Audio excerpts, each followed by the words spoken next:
Vamos lá. Ô Gladys, muito obrigado aí pela sua força, Gladys, lá na nossa live. Eu vi lá que você fez um comentário lá na Rede Amiga Espírita. Muito obrigado aí pelo carinho, tá? Pelo acolhimento, Alice. Grande abraço para você também, Lazarine. Kátia, um grande abraço também para vocês. Vamos então fazer a nossa reflexão do último capítulo e a promessa de amanhã fazer com vocês. Espero que vocês me prestigiem, continuem me prestigiando, me dando essa força. Ah, tá. Obrigado, Gladys. Olha, Edmilson, boa noite. Amanhã nós vamos fazer uma análise do livro Ação e Reação. Extraordinária a obra de André Luiz. É difícil você encontrar uma obra de André Luiz que não seja extraordinária. E aprenderemos muito, muito, como aqui nós aprendemos muito com André Luiz. O domínio da mediunidade é fantástico. Agora, Ação e Reação, muito, mas extraordinária também a obra. Vamos analisar a partir de amanhã. Que maravilha, Alice. Então, amanhã, se Deus quiser, estaremos fazendo essa análise a partir de amanhã do livro Ação e Reação. E é um outro desafio, né? Sempre são desafios. Nós falarmos de André Luiz é um grande desafio. Da narrativa de André Luiz não é simples, não é? Mas nós aceitamos o desafio. Estamos fazendo. Hoje nós vamos fazer a última parte nos domínios da mediunidade. Espero que a gente possa chegar a bom termo também agora no finalzinho com o nosso querido André. Acompanhávamos o Aulus, o grande cientista dessa obra, fazendo algumas reflexões. Estava o Hilário também, que vai também estar na outra obra. O Hilário acompanha o André Luiz da mesma forma. Mas havia algumas preocupações dele, né, em relação, porque todo o trabalho no domínio da mediunidade está falando de mediunidade o tempo todo, vários aspectos da mediunidade, correto? E o André Luiz ficou nessas preocupações, com essas comoções, e ele faz aqui uns termos meio metafóricos, assim, bastante, digamos, bastante até poético, né? Ante o sol renascente, o campo terrestre brilhava em plena manhã clara. Mudos e expectantes, renteamos com um homem do campo manobrando a enxada na defesa do sol. Então, o que ele está fazendo? Estão andando, caminhando, com as suas expectativas, passaram por um lugar, vendo um homem mexendo na terra com uma enxada. O Aulus apontou esse homem que estava com a enxada arroteando a terra e com as suas mãos, né, rompeu o silêncio, dizendo para os dois, Hilário e André Luiz: vejam, a mediunidade, como instrumentação da vida, ela surge em toda parte. Então ele aproveitou, vendo um homem cavando a terra com uma enxada, o Aulus, caminhando com André Luiz e com o Hilário, fez essa afirmação: a mediunidade, como instrumento da vida, surge em toda parte. Aí vai o lavrador. Quem é o lavrador? Esse que está com a enxada nas mãos. Ele é o médium da colheita. E a planta? Diz que a mediunidade está em todas as coisas. E a planta? A planta é o médium da frutificação. E a flor? A flor é o médium do perfume. Em todos os lugares, nós damos e recebemos, filtrando os recursos que nos cercam, moldando-lhes a manifestação segundo as nossas possibilidades. Avançávamos e em breve momentos víamos-nos defrontado por singela oficina de carpinteiro. Primeiro, o lavrador, eles caminhando.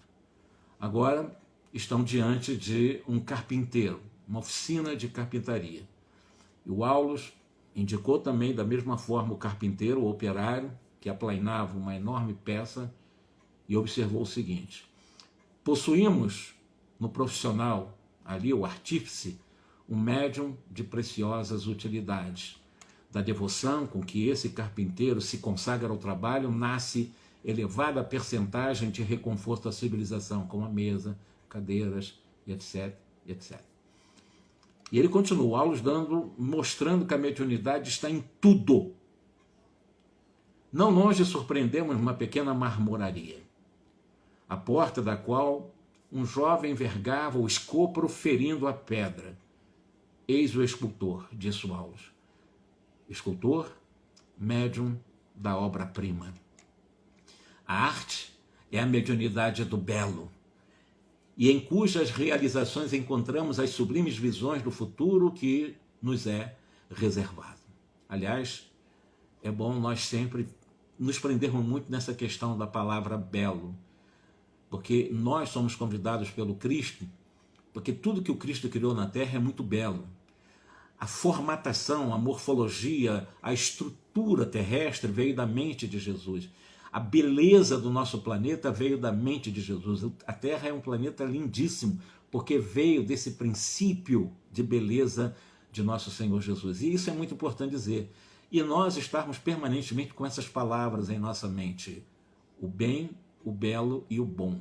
São 3 BBBs, né? Não o BBB chã, inútil da televisão, mas o BBB da paz, da harmonia, né? Que é o belo, a beleza, né?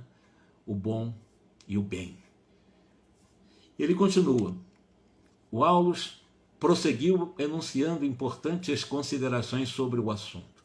Quando nós passamos por alguns garis, varredores de rua, estavam varrendo o chão, né? E o Aulus, respeitosamente, disse, aqui nós temos os médiuns da limpeza. E logo após contornamos um edifício em que funcionava um tribunal de justiça. E o Aulus adiantou, vemos aqui o fórum, onde o juiz é o médium das leis. Todos os homens, em suas atividades profissionais e associações, são instrumentos das forças a que se devotam. Produzem, de conformidade com os ideais superiores ou inferiores em que se inspiram, atraindo os elementos invisíveis que os rodeiam, conforme a natureza dos sentimentos e das ideias de que se nutrem. Atingirmos, no entanto, o lar em que Hilário e eu, o André Luiz, nos dedicaríamos ao socorro de uma criança doente. Porque aqui eles vão se separar. Nesse momento, o Hilário e o André Luiz vão continuar um trabalho de socorro à criança e o Aulus vai sair, vai se despedir. Mas nesse ponto dessa excursão, o Aulus, esperando a distância, separar-se-ia de nós por fim, Aulus seguiu-nos paternal. Na intimidade doméstica, um cavalheiro maduro e a esposa tomavam café em companhia de 3 crianças. Ladeando a mesa limpa e sóbria, descansava em larga poltrona o menino abatido. Aqui é o tema mais importante que nós vamos analisar no capítulo de hoje. Ele vai falar da família. E hoje eu tive a oportunidade de falar um pouco também sobre a questão da educação na Rede Amiga Espírita e estamos um pouco realmente, digamos que, empolgado pelo que nós abordamos ali na Rede Amiga Espírita, considerando a questão educacional, a questão da família, os arranjos familiares.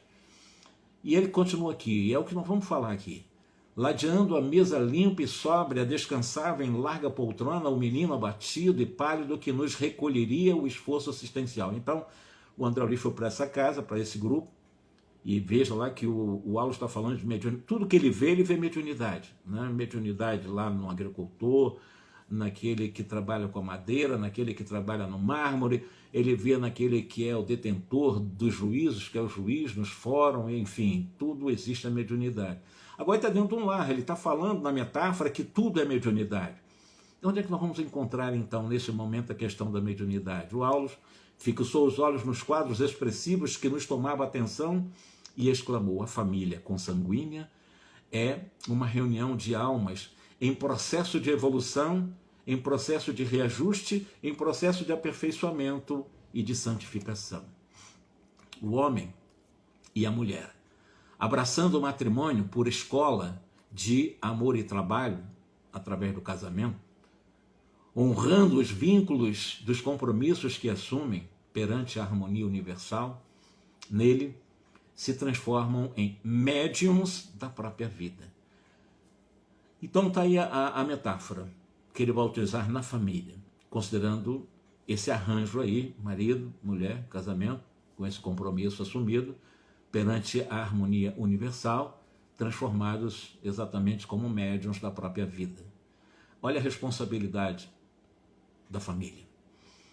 Hoje nós falando de Emmanuel, no livro Consolador, de que a família é o núcleo mais importante, é a base mais importante da educação do espírito. E não há como fugir disso.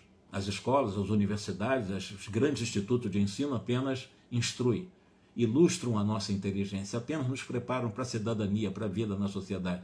A família, muito mais do que isso. A família, ela prepara para a vida. A família prepara para a humanidade. A família nos humaniza, a família prepara o homem, enquanto que as escolas preparam o cidadão. A diferença é essa entre as instituições de ensino e a família. A família é a base da educação. As demais são apenas elementos de instrução.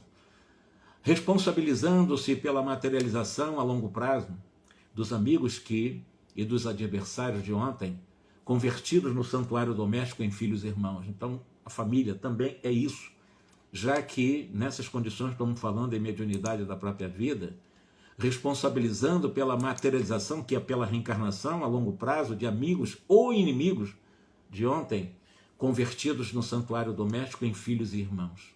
Quantos inimigos do passado que nós provocamos, que nós matamos, ou que nós fomos mortos, ou que nós induzimos à morte, que nascem nas condições de filhos, ou que vêm nas condições de esposa e esposos, ou que vêm nas condições de pais e mães, num processo natural pelo grupo familiar de ressarcimento pela reencarnação dessas pendências do nosso passado. A paternidade e a maternidade, dignamente vividas no mundo, constitui um verdadeiro sacerdócio dos mais altos para o espírito reencarnado na Terra. Então ele vai mostrar para nós, pai, mãe, e eu dou um destaque muito grande e muito especial para vocês mulheres, porque eu acho, como o próprio Emmanuel me ensina, que a mulher é, por excelência, educadora, a mulher é, por excelência, a referência da vida, a mulher é, na realidade, por excelência, a própria vida, a mulher representa exatamente a própria vida. Mas tanto quanto na paternidade, a maternidade, dignamente vividas no mundo, evidentemente, constitui um sacerdócio. E como um sacerdócio, evidentemente, um sacerdócio considerando os espíritos que reencarnam na Terra, pois através da família, da paternidade, da maternidade, toda uma perspectiva de regeneração, de elevação, de progresso que vai se efetuando com segurança, com clareza, nas famílias equilibradas, nas famílias dignificadas pelo bem, pelo belo, pelo bom, pela harmonia, pela paz, pelo amor. Além do lar, será difícil identificar uma região onde a mediunidade seja mais espontânea e mais pura. Ponto. Uma das frases mais lindas que eu já ouvi sobre mediunidade, que a pessoa acha que mediunidade é no centro espírita, que mediunidade é em tal ou qual lugar, que mediunidade... Não. A mediunidade é exatamente na região em que nós podemos dizer que, por ser mais espontânea, mais pura, é exatamente no lar que a mediunidade se faz presente. Não essas mediunidades, né, não estudadas. Além do lar, será difícil identificar uma região onde a mediunidade seja mais espontânea e mais pura. Porque nós estamos falando de mediunidade lá daquele que é o agricultor, que é a mediunidade da planta, a mediunidade do mármore, que está batendo no mármore, a mediunidade da beleza, a mediunidade lá do fórum, realmente, que é do juiz, que é o médium da lei. Quantas mediunidades ele foi identificando na metáfora, realmente, que ele está explicando para o André Luiz e para o Hilário. Quando ele vai no lar, ele diz, a mediunidade da vida, o casal, são os médiuns da vida. E o lar é exatamente o ponto de identificação, a região mais importante da mediunidade. Nós estamos falando de mediunidade da vida. Nós estamos falando que os pais, maternidade, paternidade, são exatamente os representantes dessa mediunidade da vida. Portanto, é exatamente no lar, na família, que nós vamos encontrar exatamente a mediunidade na sua espontaneidade e na condição mais pura, mais verdadeira. Isso equivale a dizer que mediunidade não é só receber espírito. Mediunidade é tudo que, através de, nós podemos proporcionar a felicidade do outro, a vida do outro. Então, a mediunidade no lar é a renúncia, o sacrifício, é o silêncio, é a compreensão, são as virtudes. O desenvolvimento das virtudes com o outro, ou com os outros. Filhos, esposas, esposos, na tentativa de, aos poucos, ir galgando as escalas, muitas vezes não tão simples de serem galgadas, porque é na família o lugar realmente em que nós somos mais desafiados para a própria vida, porque é na família, como eu disse lá anteriormente com o próprio Aulus, que nós encontramos amigos e inimigos do passado. Amigos verdadeiramente, mas também inimigos verdadeiramente, que são precisos ser diluídos no processo de uma mediunidade vital da própria família, onde nós encontramos espontaneamente a mediunidade genuína e pura, para que através do exercício desses valores possamos sermos médios do bem, do belo, do bom, da harmonia, da paz, do amor. Aí transformamos o nosso lar exatamente num reduto de mediunidade sublime. É isso que ele está falando para nós, a mediunidade nessa profundidade. Não está recebendo espírito ou deixando de estar recebendo, não. É a verdadeira. Quando nós amamos, nós somos médios do amor. Quando nós odiamos, nós somos médios do ódio. Quando eu faço bem, eu sou médio da bondade. Quando eu deixo de fazê-lo, eu sou o médio da indiferença. Então, nós estamos trabalhando a mediunidade de todas as formas, diante das virtudes ou das paixões, ou das chamadas viciações. Que vez que na posição de pai e de mãe, o homem e a mulher, realmente credores desses títulos, não é qualquer um que são credores do título de pai e mãe. Vejam bem, estamos falando daqueles que, como pai e mãe, homem e mulher, realmente credores desses títulos, aprendem a buscar a sublimação de si mesmos na renúncia em favor das almas, que por intermédio deles se manifestam na condição de filhos.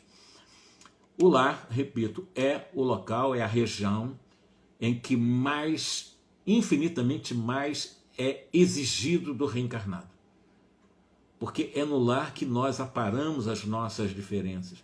É no lar que nós desenvolvemos as nossas virtudes. É no lar que nós somos convidados a humildar o nosso orgulho, a amansar a nossa rebeldia, como aprendizes que todos somos e imortais que somos, mas sobretudo como filhos de Deus que todos somos.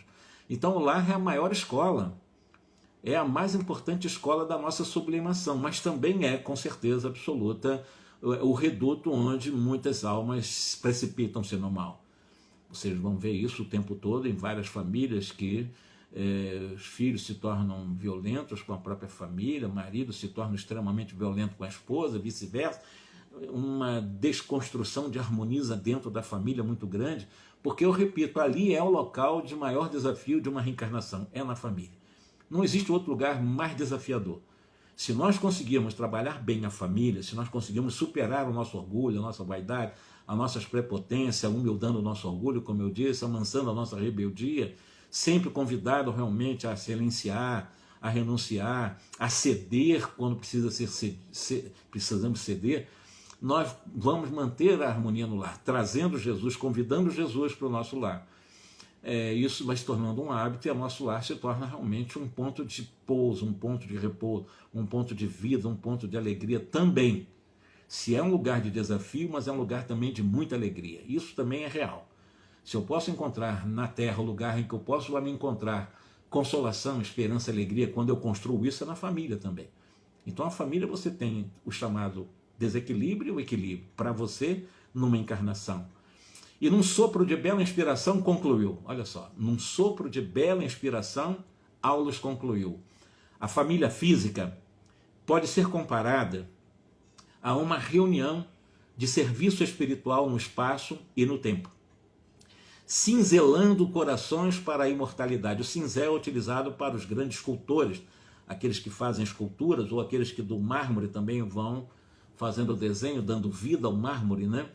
É o cinzel que é utilizado. Então, considerando a família física comparada a essa reunião de serviço mais espiritualizado no espaço e no tempo, que vai exatamente moldando o nosso coração para a imortalidade, cinzelando os nossos sentimentos para a nossa imortalidade, porque é ali na família que nós aprendemos, ou não, repito, é na família a mais importante escola da nossa ascensão espiritual, mas é na família também que, de alguma forma, eu posso criar também graves compromissos para o futuro, seja pela indiferença, seja pelo ódio alimentado, realimentado do passado e do presente, seja pela incompreensão, seja pela indiferença, seja, enfim, por todas essas paixões negativas em que separam as pessoas.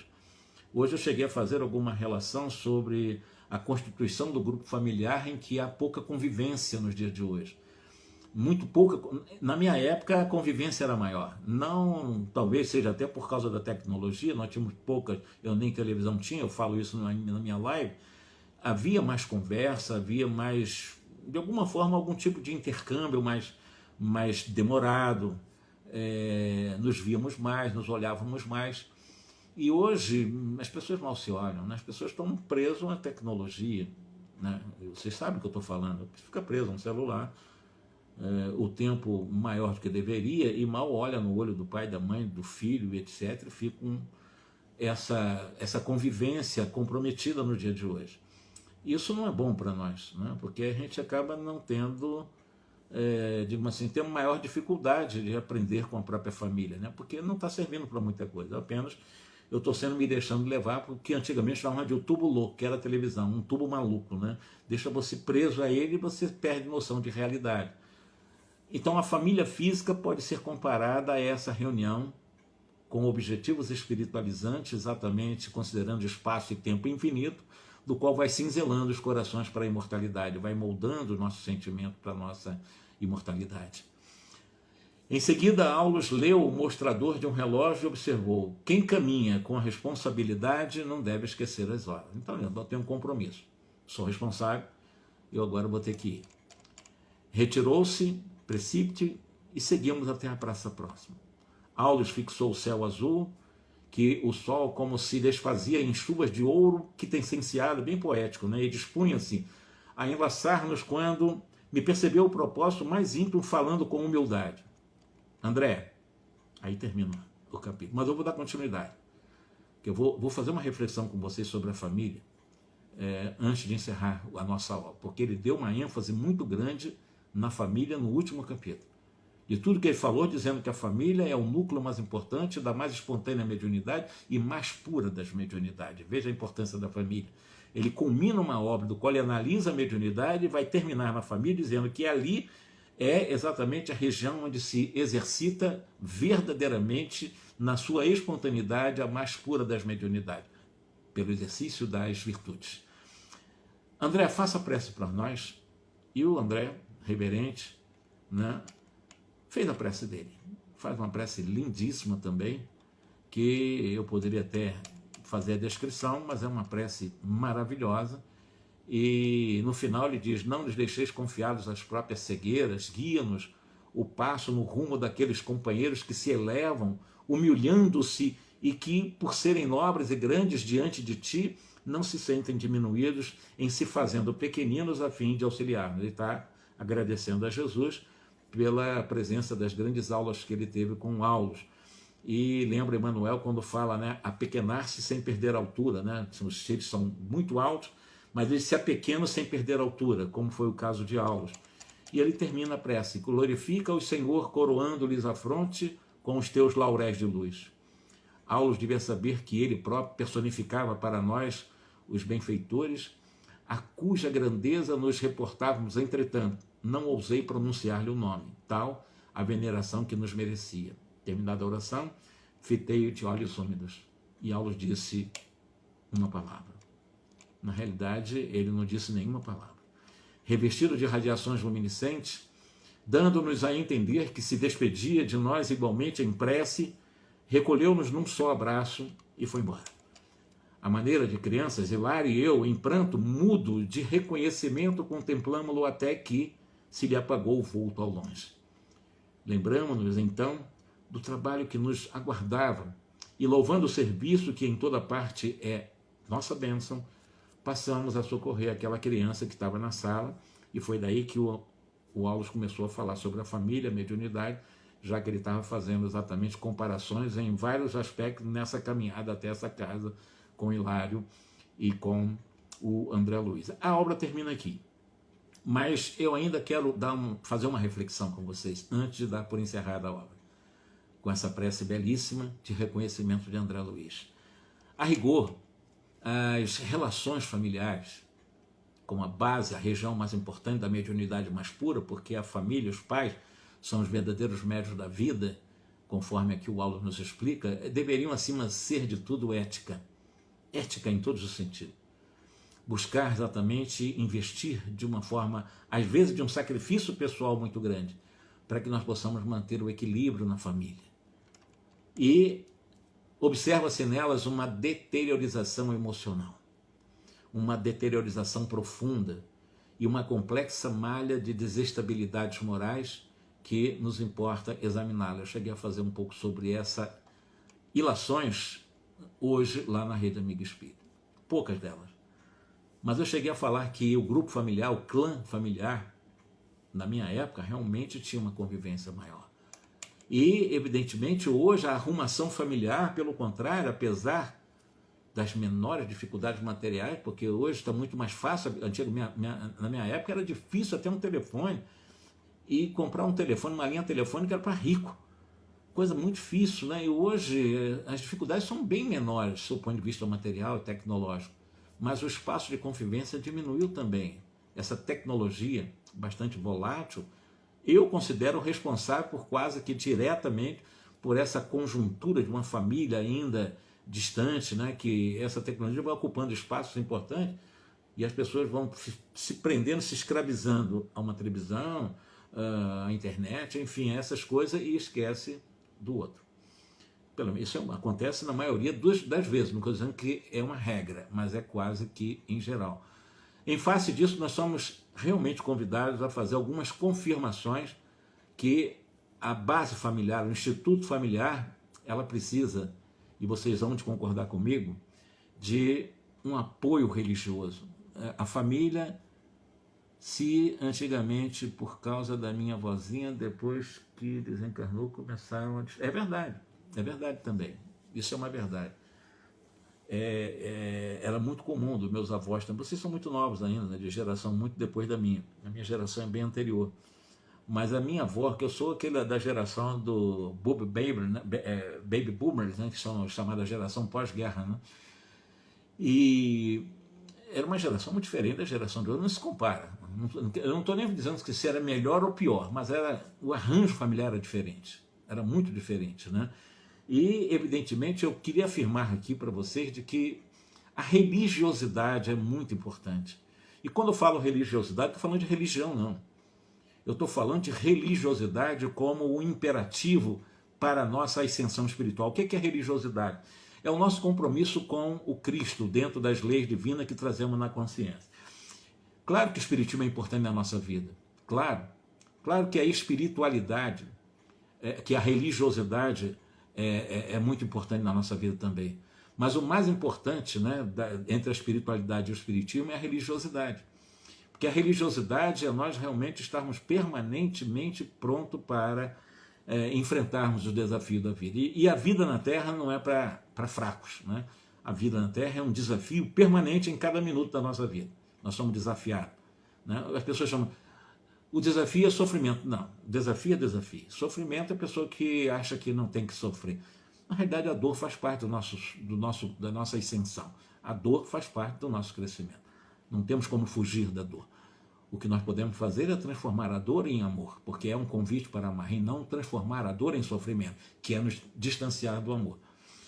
E, recentemente, a imprensa divulgou os seguintes fatos. Aí eu me lembro, esse artigo que eu vou terminar a nossa aula, lendo esse artigo para você. Aconteceu lá em São Paulo, uma jovem na realidade, né? Ela resolveu matar os seus pais. Você sabe de quem eu estou falando.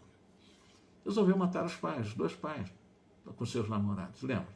Um caso muito rumoroso no Brasil, né?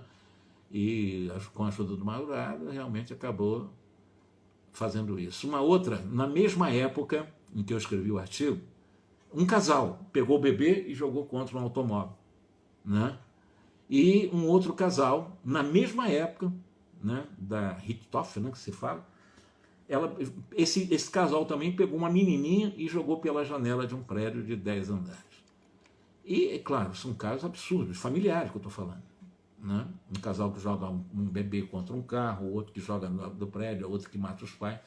Então, nesses casos, nós não ignoramos os fatores que motivaram esses crimes, como alguns casos, drogas, pelo menos paixões descontroladas, recalques, né, infantos juvenis, ou ambições financeiras, vários outros tipos de causas, né, que foram levados em conta, transtornos emocionais, transtornos mentais, capazes de subtrair temporariamente a capacidade, às vezes, de raciocínio e de equilíbrio de certos casos. A violência do homem civilizado tem as suas raízes profundas e vigorosas, sabe onde? Na metade de um termo bem latino, chamado homo brutalis.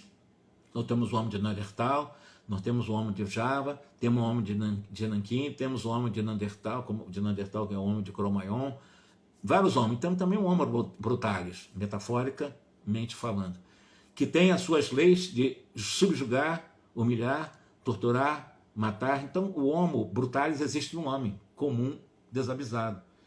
E vamos chamar um termo bem americanizado, né? O pragmatismo da sociedade, né? A coisa meio prática da vida social contemporânea, coisificou o homem, é um termo também meio ideológico. Coisificar é fazer o homem um robô, uma coisa, né?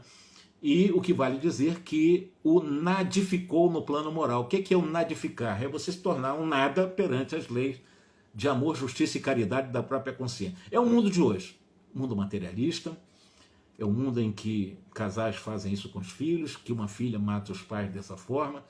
O mesmo indivíduo que se prostra, a gente vai ver pessoas que vão para um centro espírita, vão para uma igreja católica, vão fazer louvações numa igreja evangélica, esse mesmo indivíduo que se prostra diante, às vezes, de imagens frias dos altares, nos templos suntuosos, volta ao seu posto de mando para ordenar torturas canibalescas dentro da família. Vai lá, reza, e depois é violento com a esposa, é violento com os filhos. Então, o homem contemporâneo, ele vive atormentado pelo medo. Aliás, esse inimigo atroz que assombra, uma vez submetido às contingências da vida atual, porque o homem de hoje está realmente vivendo uma vida de muita insegurança, de muitas incertezas, e vai resultando nesses transtornos graves da mente, seja pelo alimento da própria angústia, da própria individualização, as pessoas, é o meu para mim, eu quero, ninguém tá, acho que eu vi primeiro, nesse egoísmo exacerbado. Então muitas famílias acabam vivendo, revivendo, sobrevivendo a agressividades múltiplas, influenciadas também pelas violências, insistentemente que são veiculadas, vejam lá no noticiário. O que um telejornal noticia? Coisas boas? Não, só coisas ruins, só violências, né? Seja pelos filmes também, que só dá ênfase à violência, essas novelas torpes também, que só dão ênfase ao sensualismo, às violências, programas de auditório também cada vez mais obscuro de valores éticos.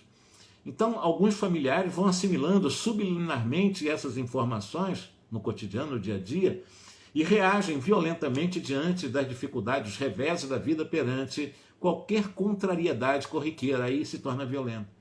E essa brutalidade familiar, ela realmente vai esmaecendo, vai apagando consideravelmente o caminho para Deus, o caminho para a espiritualidade, o caminho para o amor.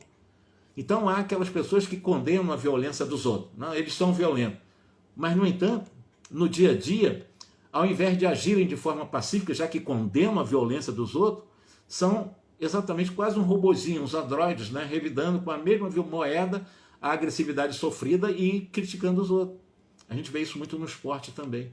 Então existem aqueles casais que dizem viver um amor recíproco.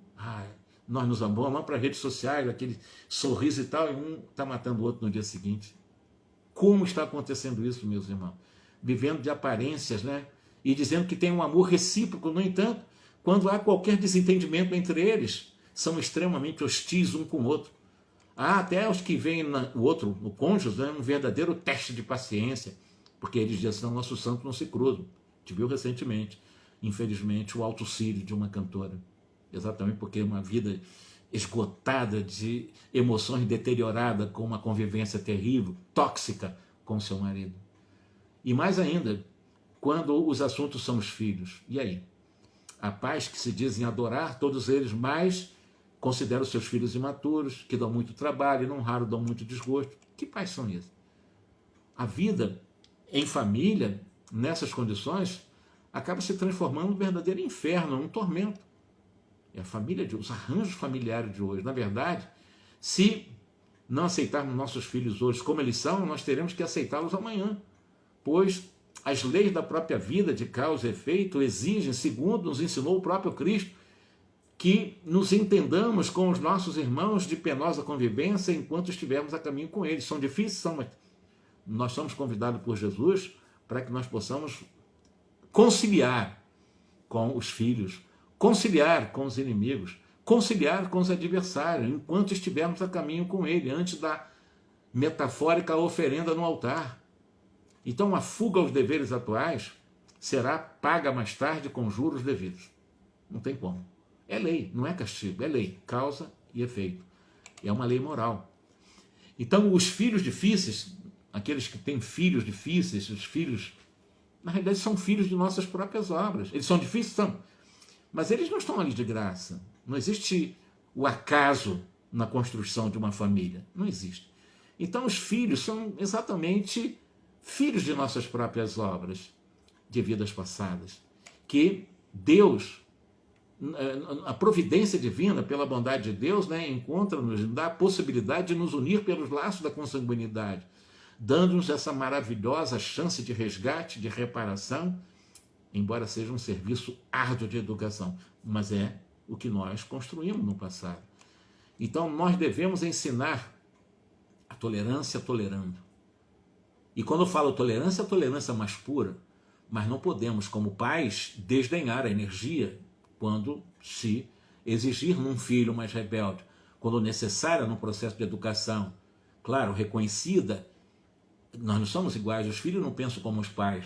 Essa heterogeneidade das tendências, essa diversidade de temperamentos, o importante é que o lar ele não se fez para a contemplação egóica, né, da espécie. Minha família é mais importante que a família do vizinho. Minha família é mais linda, mais maravilhosa, só de gente gênia, só intelectuais, mais do que o vizinho, coitado. Quer dizer, para que essa disputa, para que essa competição, para que essa comparação?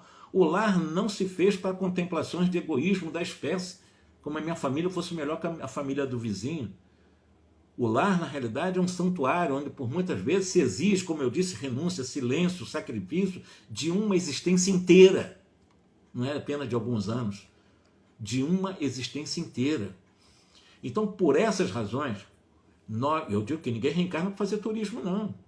E é por essas razões que nós precisamos aprender a servir, a perdoar, socorrer, ajudar os jovens entre as paredes do lar, da própria família, tentando manter a sustentação do equilíbrio desses corações que estão associados a nós, né, nessa existência. E, evidentemente, é importante nós entregarmos realmente nesse combate, fugir de uma deserção e reconhecermos que, verdadeiramente, nós podemos obter, embora com pequenos ou grandes sacrifícios, né, com base na terapêutica do verdadeiro amor de pai, de mãe, considerando os filhos exatamente como merecedores e necessitados dessas energias terapêuticas do amor, né? Muitos temem a violência na sociedade. Quanto aqueles que pegam, mora tem condomínio, né? Botam os muros mais altos que vai lá no céu, né? Pegam em cima desses muros, botam aqueles fios eletrificados ao redor de suas residências, tentando evitar que ela, digamos assim, pelo menos que a violência não chegue lá, né? E contratam seguranças para proteger suas empresas, seus lares, instalam equipamentos sofisticados, né, que o alerta a chegada de alguém com aquelas câmeras, né, etc, etc, contra eventuais usurpadores dos seus bens, mas eles esquecem que existe um outro tipo de violência, né, que as pessoas às vezes não se dão conta. Sabe qual é o tipo de violência? Aquela violência que está fincada dentro de cada um de nós. Violência interna, autoviolência, violência íntima, que alguns alimentam diariamente e vão nesse alimento diário de autoviolência e vão concedendo a ela que se torne exatamente morada e ela um animal voraz. E acaba sendo realmente um ato de indiferença que, por exemplo, vou dar uma violência íntima. é a indiferença de um com o outro, seja dos filhos para os pais para com eles mesmos, em que um elege, né, para apunhalar o outro com um silêncio mentiroso, um silêncio que a pessoa está calada, mas está emitindo dardos venenosos pelos pensamentos, intoxicando o outro com os pensamentos, embora calado. Então veja que tipo de violência é essa. Tu está calado, mas mentalmente tu está jogando dardos venenosos contra o outro, nesse relacionamento doméstico, estabelecendo esses silêncios macabros, né? E às vezes até não consegue se conversar, né? Um silêncio em que até que alguém pergunta, nenhum outro responde.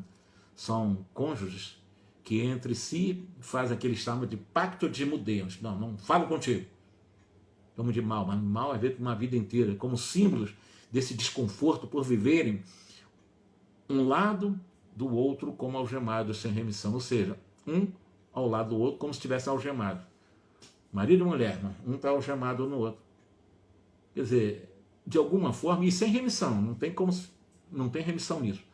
Quer dizer, é um inferno viver uma família nessas condições. Então a violência de fora pode alcançar exatamente, pode nos ferir, até mesmo magoar-nos profundamente, mas a violência interior, a violência do coração, a violência interna, essa silenciosa que algumas pessoas alimentam, né, aplicam todos os dias em seus relacionamentos, é muito mais perniciosa e destruidora. Vocês não tenham dúvida. E muitos casais estão vivendo isso daí. Porque a paz no mundo começa onde? Tem aquela música, né? Começa em nós. Então a paz no mundo começa sob o teto a que nos albergamos. Se não aprendermos a viver em paz entre quatro paredes, imaginem vocês, como é que nós podemos aguardar ter uma esperança de uma harmonia das nações se dentro de um lar não existe paz? E queremos paz entre as nações? E sabemos que as nações são somas das famílias. O que está escrito aqui? Foi trabalho hoje à tarde e agora. Somos responsáveis por nossos atos conscientes ou subconscientes, né? É verdade. Nós seremos sempre responsáveis pelas nossas escolhas. Não há como fugir, é a lei de Deus, não é lei de castigo. É uma lei de causa e efeito, que é uma lei moral, né? E dentro dessas condições, o Espiritismo nos dá algumas explicações maravilhosas para aqueles que encarnam uma família. Podem ser espíritos simpáticos, ligados por vidas anteriores, por simpatias também, né? Mas ao mesmo tempo pode haver espíritos antipáticos, né? Pode acontecer, sejam completamente estranhos um do outro.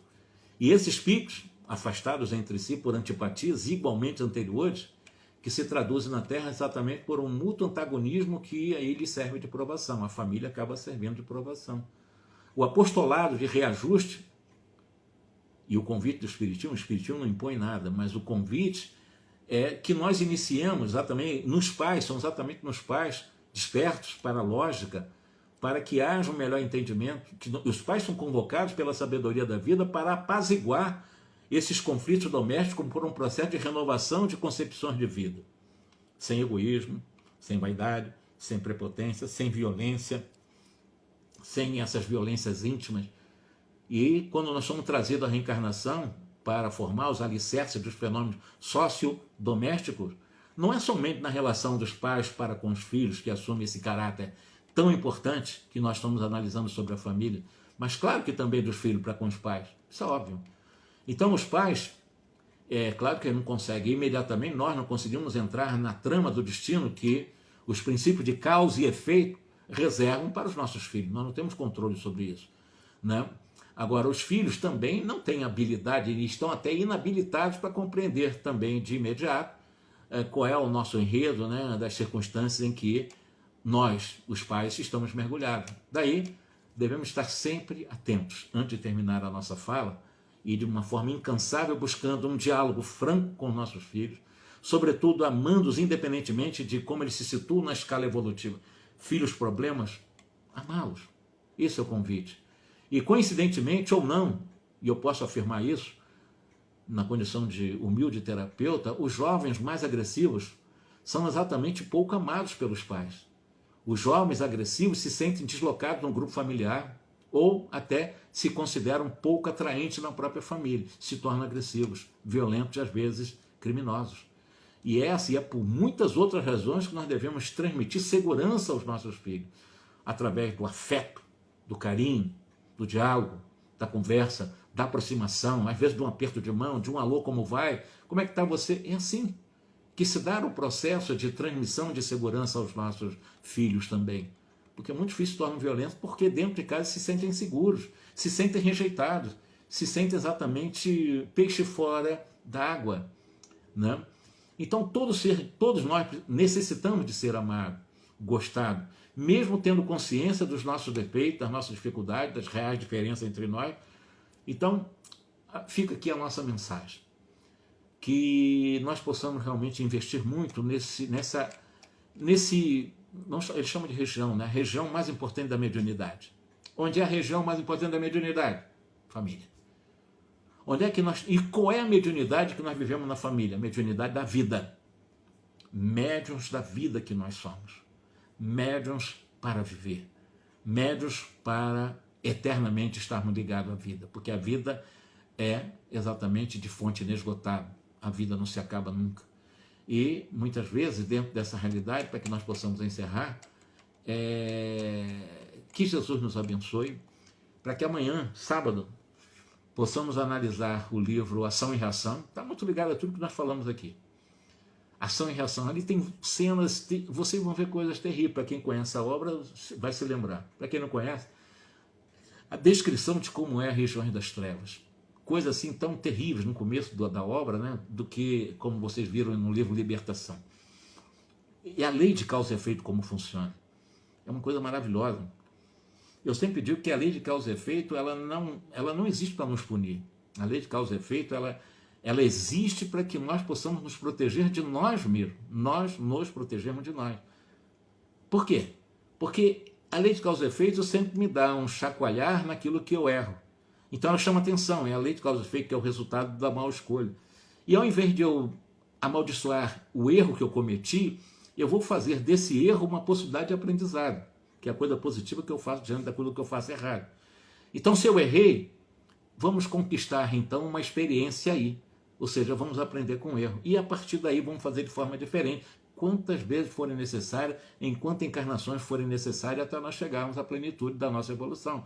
Isso se dará devagarinho. E eu sempre digo e projeto, alguns bilhões de anos chegaremos à angelitude. Não é para amanhã, vamos devagar, né? Sem nos violentar, querer fazer mais do que nós temos força para fazer. Cada um no seu espaço, cada um na sua idade espiritual, cada um no seu tempo, sem se violentar, mas no esforço que ele puder empregar, no limite da sua força, nunca além da sua força. Faça aquilo que estiver dentro da sua força para procurar fazer o bem. Se está com problema na família, vamos orar, vamos fazer dali um núcleo mais importante da espontânea mediunidade da vida. É assim que vai funcionar. Até amanhã, Kátia, até amanhã, todos vocês, Paulette, todos, um grande abraço.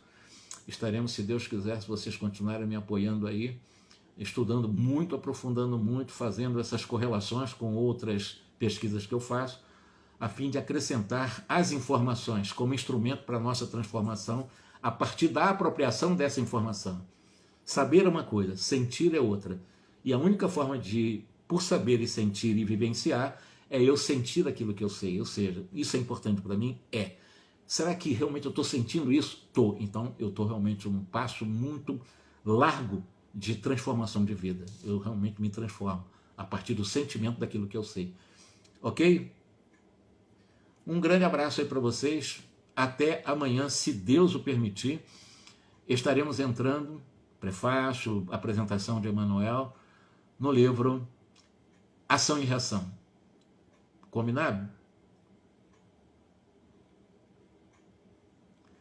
Um grande abraço então para todos, tá? Ótima noite e até amanhã.